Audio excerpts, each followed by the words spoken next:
In this video, we're going to introduce crystallization in the ternary system, anorthite, forsterite, and diopside, using this very nice diagram from John Winter's Igneous and Metamorphic Petrology textbook. And we're going to take his example A. Here again, if we're looking at the case of crystallization, we will assume that A is completely liquid.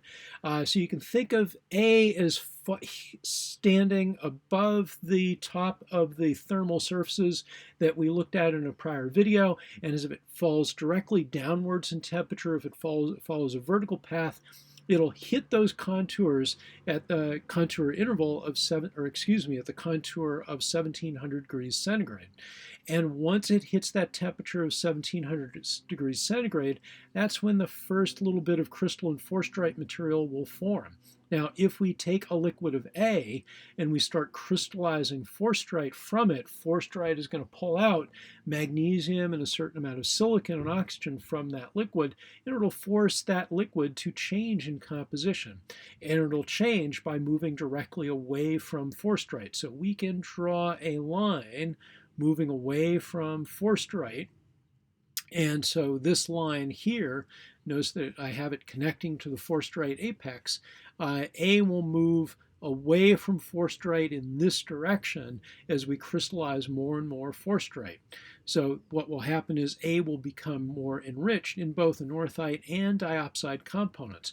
Because of its particular position here in this diagram, the amount of diopside components will increase a little more faster, at a little faster rate than the anorthite components, and it's going to hit this diopside plus liquid field next. And once it does, that is when the liquid will begin crystallizing diopside.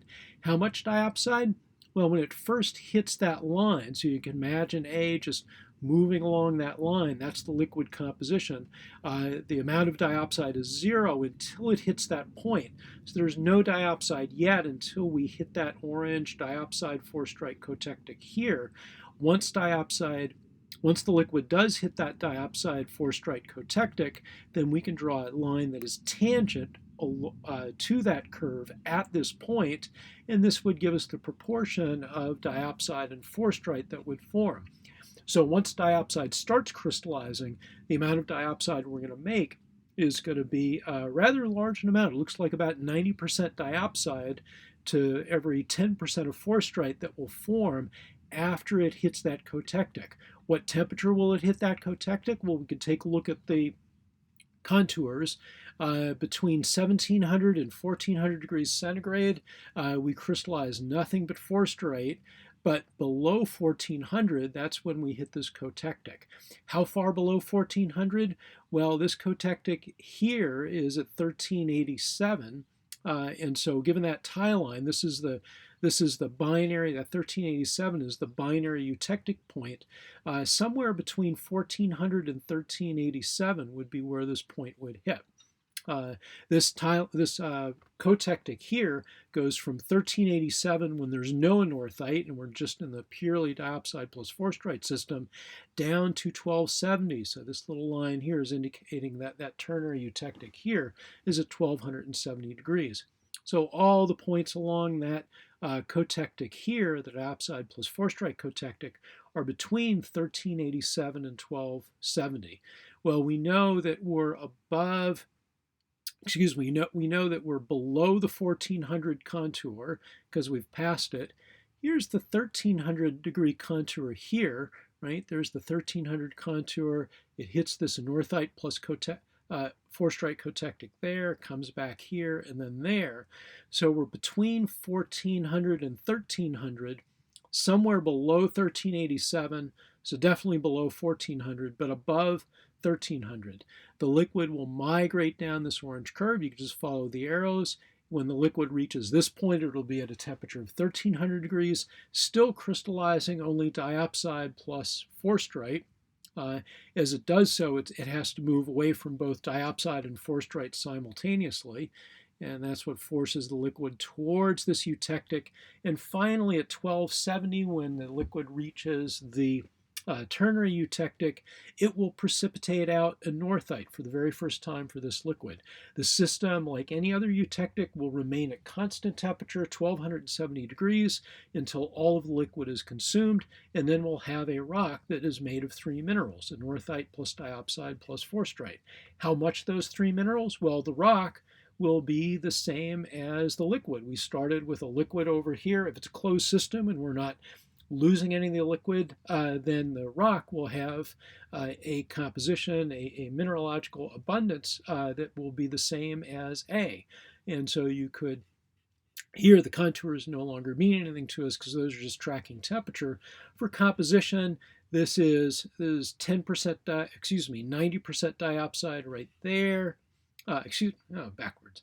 This is the 10% anorthite tie line there. We have 0% anorthite here, 10, 20, 30, etc. So we would be at 10% anorthite. Looks like we'd fall a little bit above that 10% anorthite curve. And then we could draw contours from forsterite, 90, 80, 70, 60. We're a little bit below the 60% contour for anorthite. So we'd have a little more than 10% anorthite, a little less than 60% forsterite, and then the rest would be diopside, which we can also get by connecting these contours, the 10, 20, 30, etc. So that would be the rock composition equal to the liquid composition. Let's try another couple of liquid compositions just real quickly. What if we have this composition here? Well, it would be completely liquid at temperatures above about 1410, 1420 degrees. Once this fellow hits about 1420 degrees, that's when it would form the very first crystals of anorthite. How do we know that? Because that dot is in the anorthite plus liquid field. If we draw a straight line that goes through that dot away from anorthite, then the liquid would follow this segment from the dot to the cotectic, becoming more and more enriched in diopside plus forsterite components. The second mineral to form will be forsterite. How do we know that? It's because it hits this anorthite plus forsterite cotectic. The proportions of forsterite and diopside that will form can be found by taking a tangent line through that point that is tangent to that cotectic. So we're going to get a suite of minerals that will start precipitating quite a bit of forsterite. It looks like about 30% forsterite and 70% anorthite. And as that system crystallizes both those minerals, it'll follow the eutectic down. It'll pass this 1300 degree isotherm with no real changes, but when it hits a temperature of 1270, this minimum, it'll begin precipitating the first crystals of diopside, and it'll continue crystallizing diopside till all the liquid is gone. When it's gone, then we'll have a rock of this composition here, and we can look at the contours, not of temperature, but again of mineral proportions. That's the 90% contour for anorthite, that's the 80%. So we'll have something that is mostly anorthite, but with a fair amount, a measurable amount of forsterite and diopside. Let's take a look at this composition here.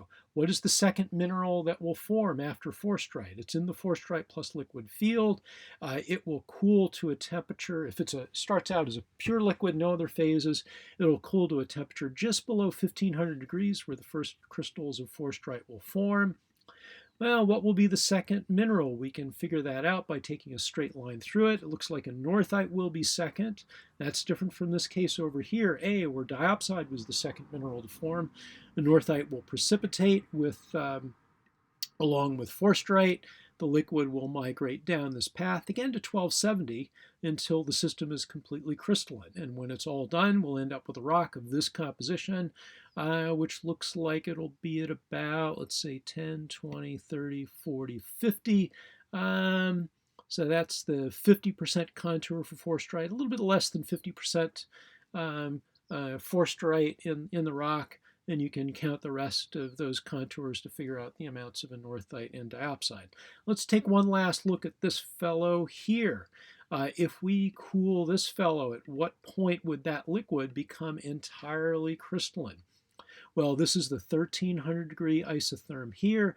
So at 1300 degrees, it would be completely liquid, but once it gets a little bit below 1300, that's when the first crystals will form. What will be the first crystals? Looks like it'll be diopside.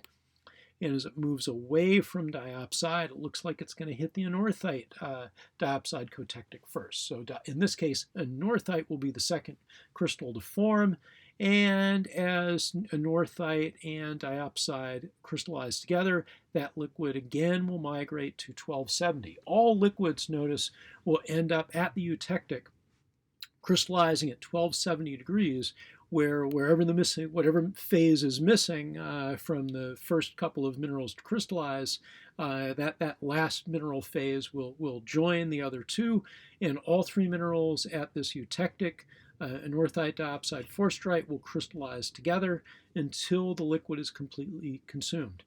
In this case here, this fellow is going to be very poor in forsterite. It's very close to this anorthite diopside tie line, so it's going to be mostly those two minerals, very little forsterite. That would be the 10% forsterite contour there. If we take that little tick mark there and connect it with the one that's hidden by that orange line there. So it looks like it's going to be probably less than 5% forsterite, and the remainder being anorthite and diopside, which you can get from these tick marks here. In fact, it's pretty close to the 90, 80, 70, 60 tick mark. It's between the 70 and 60% tick marks for diopside. So it'd be somewhere between there for the amount of diopside, with the rest being anorthite. So that is a look at crystallization in the forsterite, diopside, and anorthite ternary.